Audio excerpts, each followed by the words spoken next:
We are all ships rising on a turquoise tide, headed ever closer towards winning the next general election.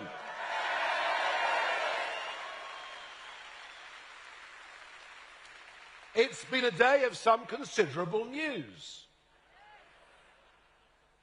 It seems that female politicians are all the rage at the moment. We had our own very positive announcement overnight, of which you will hear more. But the reason that I've moved this speaking time forward is because this government is deep in crisis.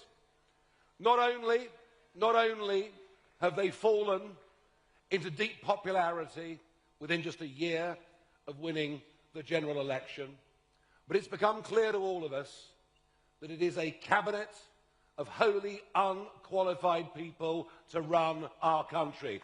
They are not fit to govern.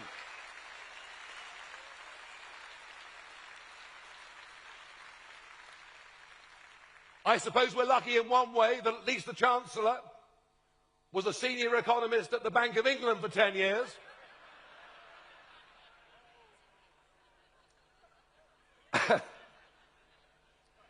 And that the Business Secretary is a fully qualified solicitor. And that the Deputy Prime Minister and Housing Secretary, until half an hour ago,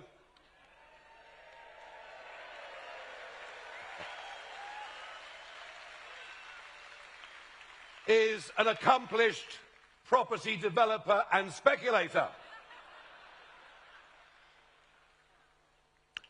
But you simply can't get away, can you, from being the Housing Secretary and avoiding £40,000 of council tax. And it screams to entitlement. It screams to a government that, despite all the promises that this would be a new, different kind of politics, is as bad, if not worse, than the one that went before.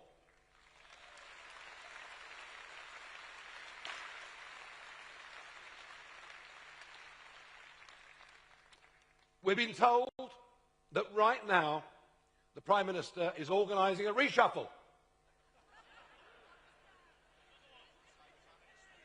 Yet another reset. And that the names of the new cabinet will come out later on this afternoon. Well, I didn't want the Prime Minister to do anything to spoil our conference, and that's why I've come on the stage now to say they are not fit to govern. The Conservative Party are riven. In fact, Nadine Dorries said overnight the Conservative Party are dead. Deservedly so. Deservedly so. And they will not be forgiven. They will not be forgiven for their betrayals over the course of the last 5 years. Mass migrations, illegal immigrants crossing the Channel, sky-high taxes, and much else. But in the middle of this meltdown of these two parties that have dominated for 100 years British politics, in the middle of all of this, there is a new, strong, unified party that speaks with one voice, that knows it's determined to put the interests of Britain and the British people above that of outdated international treaties or dubious courts. We are the patriotic party. We are the party that stands up for decent working people, and we are the party on the rise.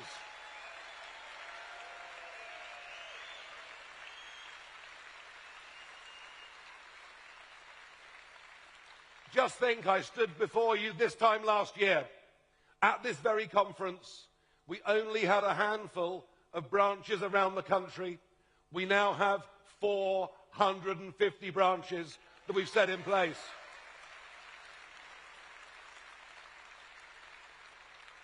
As we entered the general election of 2024, we had 30,000 paid-up members. In the last hour, we've gone through 240,000 members. This time last year, we had very few councillors. Now we have over 900, and I've got to tell you, Last year I said to all of you, May the 1st is coming. Volunteer to stand in the county elections. And even though the government cancelled the elections in 9 of the counties that we would have won, we still won outright 10 county councils and became the largest party in 3 others. Unbelievable. And I'll be honest with you, as I toured round the country on May the 2nd, I frankly myself couldn't believe just how well we'd done. Couldn't believe the extent to which we'd caught the mood. And the real icing on the cake, and it may only have been by 6 votes, but never let anyone tell you ever again that my vote doesn't count, because it does. And we got Sarah Pochin elected in the Runcorn by-election.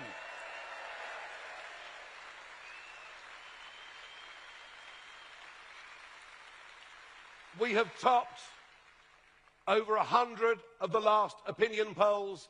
Our lead is between 10 and 15% against any of the other parties. And I tell you what, given the state of chaos they're in, I think we can increase that lead further yet. Folks, it's happening.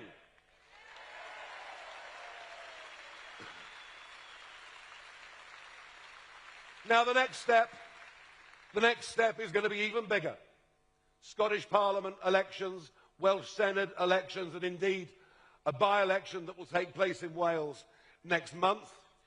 All 32 London boroughs will be up for election, and we will take that seriously as we get ready to have a mayoral candidate so that we can beat Sadiq Khan next time round.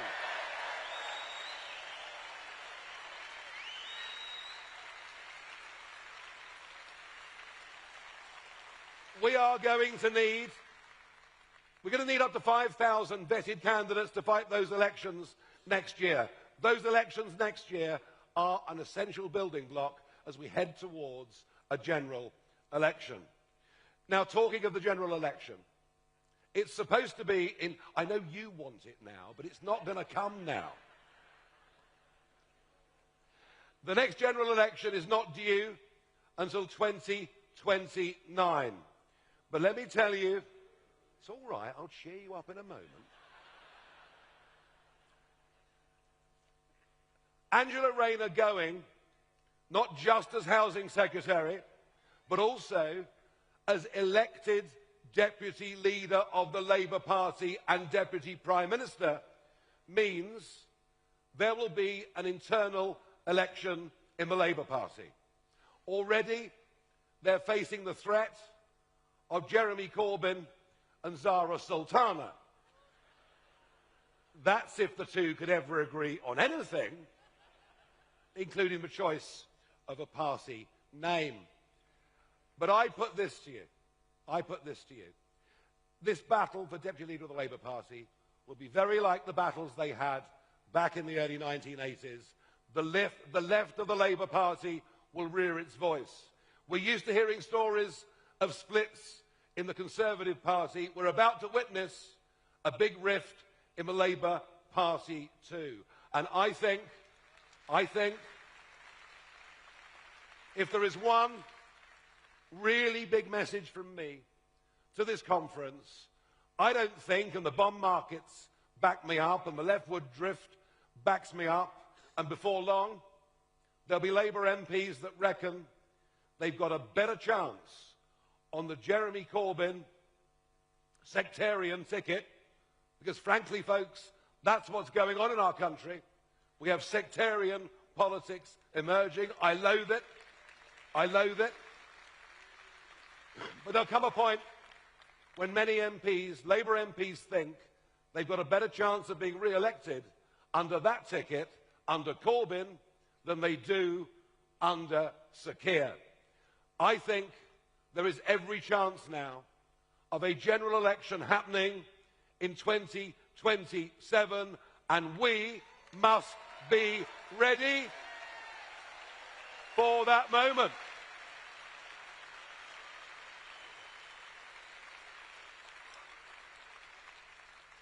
Now, we also, as a party, have to raise a lot of money, and we're making progress.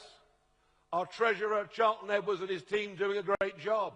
Our Honorary Treasurer, Nick Candy, has personally already put in over £500,000 of his own money. Nick, we thank you for that.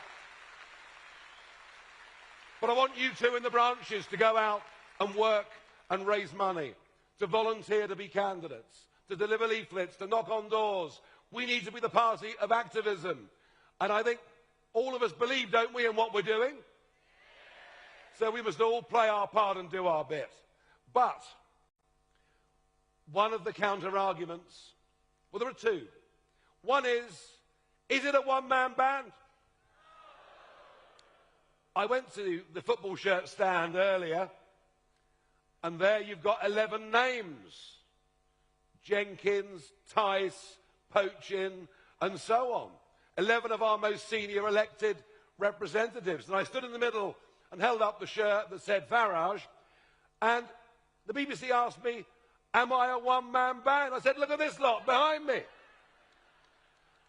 And one of the joys of this year has been seeing so many other senior reform figures appearing on television, appearing on radio, writing articles for newspapers. We've broadened the scope, and fresh new people are coming in.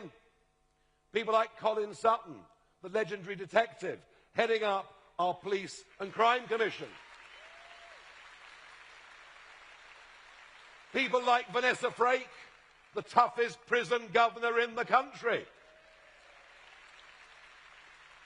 And many more talented people will come. And I don't believe that all governments have to be MPs in the House of Commons. That's the convention. But it doesn't work, does it? You appoint people to be a rail minister, an education secretary who have no knowledge of the department they're supposed to run. And we will bring in a ministry of all the talents from all walks of life. And to hell with convention.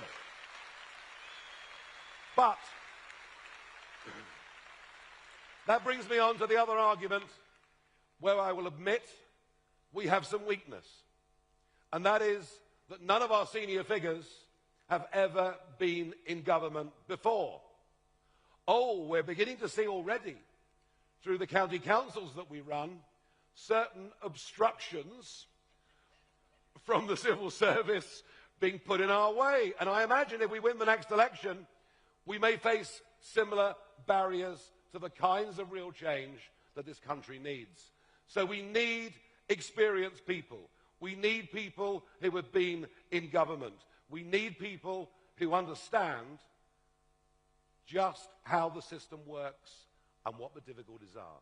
We need people with experience.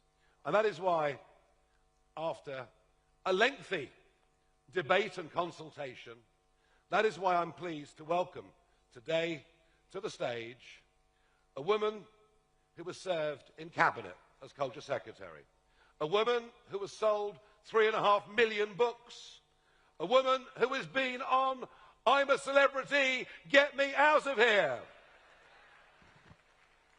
Somebody from the real world who's worked their way up, been incredibly successful, who actually crosses the boundaries from politician into celebrity.